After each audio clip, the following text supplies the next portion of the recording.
Ça démarre en fait par des... avec la montagne rouge, je retombe en fait un petit peu sur aux premières histoires qui m'ont amené en Laponie, il y a une vingtaine d'années, c'est-à-dire au premier reportage finalement que j'ai fait en 97, où j'étais parti en Laponie après avoir rencontré une jeune Sami à Stockholm qui m'avait parlé de l'histoire de sa famille, des éleveurs de rennes qui étaient en conflit avec des forestiers et des paysans dans cette région du Jämtland que je mets en scène dans la montagne rouge. Donc j'étais parti sur place et j'avais découvert en fait une Laponie qui n'était pas du tout une terre de folklore faite pour les touristes, etc., mais une terre de conflit où les gens se faisaient des procès, où s'envoyaient des injures, etc. Et ça a été donc moi mon entrée, ma porte d'entrée dans le monde sami, donc par le biais de conflits, et je pense que ça explique aussi que ça m'a marqué durablement, et que j'ai jamais eu une vision angéliste des Samis et de ce monde-là. Ça a été la première chose pour la Montagne Rouge. Ça a été ensuite d'autres reportages que j'ai fait au fil des ans, notamment d'autres procès, parce que j'ai couvert d'autres procès comme ça, et puis des découvertes petit à petit à la lecture de presse et des rencontres avec des Samis aussi, de pans de l'histoire assez peu reluisants sur toutes les théories eugénistes qui ont été développées à une époque en Europe du Nord, et dans le reste de l'Europe d'ailleurs aussi, mais qui ont eu un impact particulièrement fort en Europe du Nord, avec notamment la création en 1922 du premier institut de biologie raciale. Donc tout ça, c'est des choses qui me tournaient dans la tête depuis un moment, et je cherchais en fait le moyen de le mettre en scène, de le raconter. Quelque part, déjà dès le dernier Lapon, en fait, j'avais ces idées-là en tête, parce que j'effleure un petit peu ces sujets-là déjà dans le dernier Lapon. Je pense qu'avec le dernier Lapon, j'étais pas prêt encore, tout simplement, à aborder de façon romanesque cette matière-là. Il m'a fallu deux bouquins pour me faire la main un petit peu, pour faire un roman noir qui est finalement le plus politique, je pense, des trois peut-être. Sur les Samis particulièrement, y a vraiment pour moi quelque chose qui est flagrant, c'est que ces pays du Nord sont passionnants par des tas de côtés, sont exemplaires par des tas de côtés, on a vraiment beaucoup à apprendre d'eux, mais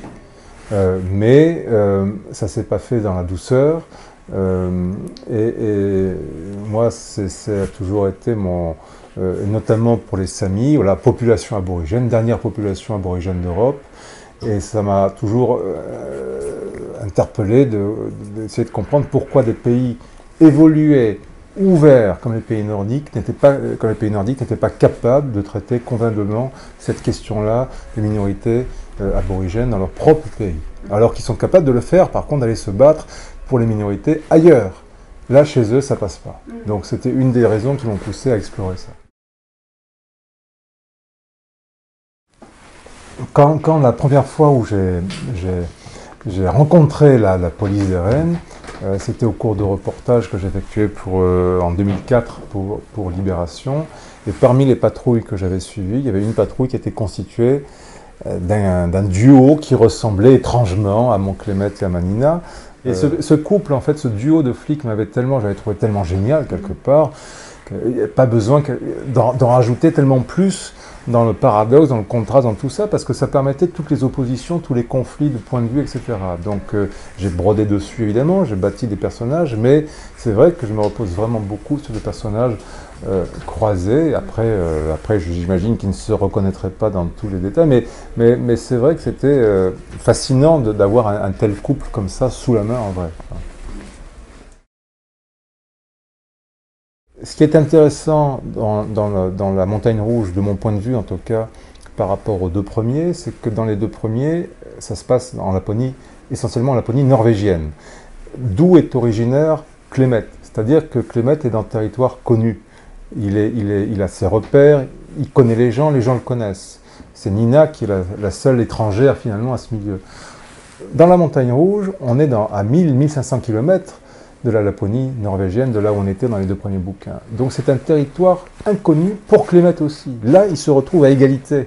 Tout d'un coup, il se retrouve à égalité. Clémet a perdu ses repères. Non seulement, d'un côté, il a perdu ses repères, d'un autre, ça le libère aussi. Ça le libère dans ses rapports avec les éleveurs qui ne portent pas de regard méprisant sur lui, que qu'il soit de sa famille ou pas. Là, il arrive vierge comme un nouveau-né. Et donc, ça va aussi lui permettre à lui d'affronter certaines questions personnelles sans le poids du regard des autres. Les Samis sont des gens qui sont confrontés à ces questions d'identité de façon très très actuelle et très brûlante. 90% des Samis ne sont pas liés à l'élevage de rennes. Ils ont des métiers, voilà, ils vont être garagistes, infirmiers, etc.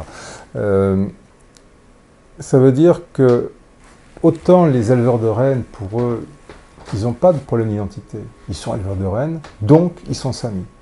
Voilà, puisqu'on assimile le Sami à l'éleveur de rennes, dans le cliché, dans l'image traditionnelle, tout ça. Et même pour des tas de questions de droit, d'ailleurs, c'est aussi vrai. Les éleveurs de rennes, Samis, ont des droits spécifiques par rapport au reste de la population, en Suède et en Norvège.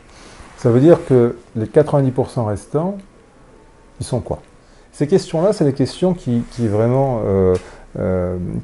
traversent vraiment la communauté Sami depuis des années. Moi, je suis ces gens-là depuis une vingtaine d'années. Je suis abonné à un mensuel Sami qui discute de ces questions-là. Je vois les questions qui sont discutées dans les reportages.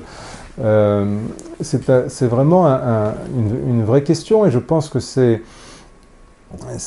beaucoup de gens, beaucoup de Samis par exemple qui sont à Stockholm, puisqu'il y a beaucoup de Samis qui habitent à Stockholm, sont invisibles, ils ne se revendiquent pas comme Samis. Donc c'est vraiment des questions qui sont très très actuelles, où il n'y a pas de réponse. Et avec une des raisons qui m'intéresse aussi avec ça, c'est que l'élevage de rennes tel qu'on le connaît aujourd'hui est menacé par différentes questions, par le réchauffement climatique et par les pressions de différentes industries minières, parcs d'éoliennes, tourisme, etc.